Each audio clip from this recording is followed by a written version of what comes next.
সাম্প্রতিককালে চীন ভারত ইস্যুতে এমনিতেই সরগরম দক্ষিণ এশিয়া। এর মধ্যে জম্মু কাশ্মীরের পেহেলগামে হামলার ঘটনাকে কেন্দ্র করে ভারত ও পাকিস্তানের মধ্যে আবারও কূটনৈতিক সম্পর্কের অবনতি দেখা দিয়েছে, বাড়ছে উত্তেজনা।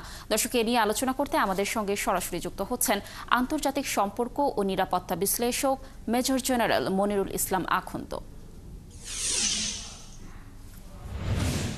মনিরুল ইসলাম, আপনাকে স্বাগত। ৭১-এ আপনার কাছে একটু জানতে চাচ্ছি যে ভারত পাকিস্তান সম্পর্কের জায়গাটি ভেতরে যেমনই ছিল, অনেক দিন থেকেই তুলনামূলক স্থিতিশীল ছিল অবস্থাটি, কিন্তু পেহেলগামের এই ঘটনার পর যে ধরনের উত্তেজনা, তা এই অঞ্চলের ভূ রাজনীতিতে বড় কোনো প্রভাব ফেলবে কিনা, কি মতামত আপনার?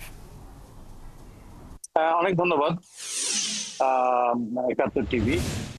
ভারত পাকিস্তান সম্পর্ক স্বাধীনতার পর থেকে কখনো ভালো ছিল না, সবসময় টেনশন ছিল। এবং গতকালকে যে ঘটনাটা ঘটলো, আপনারা জানেন যে মার্কিন যুক্তরাষ্ট্রের ভাইস প্রেসিডেন্ট বর্তমানে ভারত সফর করছে, এবং এই সময় ঘটনাটা ঘটলো। এবং ২০২০ সালে বিল ক্লিন্টন যখন ভারত সফর করছে, তখনও ৩৬ জন শিখ আক্রমণ করে এবং নিহত করে। তো এটা এই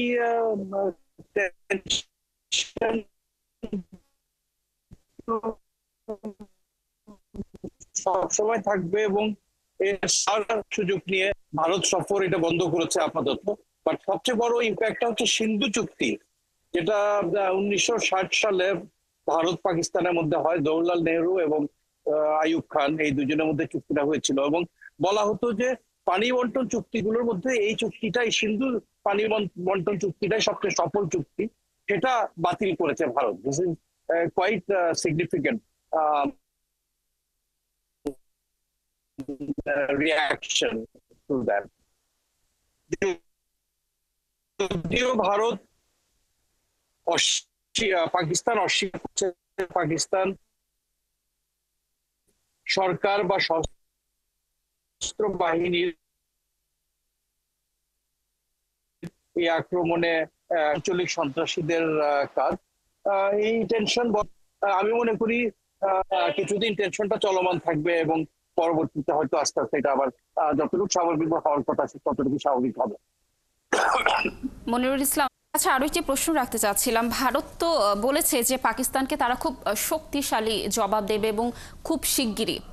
এই বিষয়ে আপনার পর্যবেক্ষণ জানতে চাচ্ছি। আমার মনে হয় না ওরকম শক্তিশালী জবাব পাকিস্তানের বিরুদ্ধে। এমনি তো যতটুকু দিয়েছে ইট ইজ কোয়াইট স্ট্রং। সিন্ধু চুক্তি, পানি বন্টন চুক্তিটা এটা বাতিল করেছে, সার্ক ভিসা সুযোগটা বাতিল করেছে, তাদের কিছু ডিপ্লোম্যাটদের তারা বহিষ্কার করছে। বাট এখানে কিন্তু ভারতের পক্ষে প্রমাণ করাটা খুব কঠিন হবে যে পাকিস্তান সরকার বা সশস্ত্র বাহিনীর এই হত্যাকাণ্ডের সাথে কোনো সম্পৃক্ততা ছিল বা ছিল না। এটা প্রমাণ করাটা একটু ডিফিকাল্ট হবে। বাট আমরা একটু অপেক্ষা করে দেখি, এখানে কিছু ইকোনমিক স্যাংশন আসতে পারে ভারতের পক্ষ থেকে। বাট এটা আমাদের মনে রাখতে হবে, ভারত এর থেকে বেশি যদি বাড়াবাড়ি করে, এমন কোনো অ্যাকশন নেয়, পাকিস্তানও কিন্তু সেটা পাল্টা জবাব দিবে। ভারত যখন নিউক্লিয়ার টেস্ট করলো, তার কিছুদিন পরেই আমরা দেখলাম পাকিস্তান একটা নিউক্লিয়ার টেস্ট করেছে। তো this is not good for our reason. এমনি তো ভারত চীনের মধ্যে একটা টেনশন চলমান আছে। তারপরে বাংলাদেশের সাথে ভারতের সম্পর্কটা আগস্টের পরে ভালো যাচ্ছে না। এর মধ্যে যদি পাকিস্তানের সাথে ভারতের আরেকটা সমস্যা শুরু হয়, আমার মনে হয় only common partner in all this bad relationship is India. তো এটাতে আমার মনে হয় ইন্ডিয়াও যথেষ্ট ক্ষতিগ্রস্ত হবে, এবং অতটুকু দূরদৃষ্টি এবং ম্যাচুরিটি নিয়েই আমরা আশা করি ভারত অতটুকু ধৈর্য সহকারে সেটা জবাব দিবে।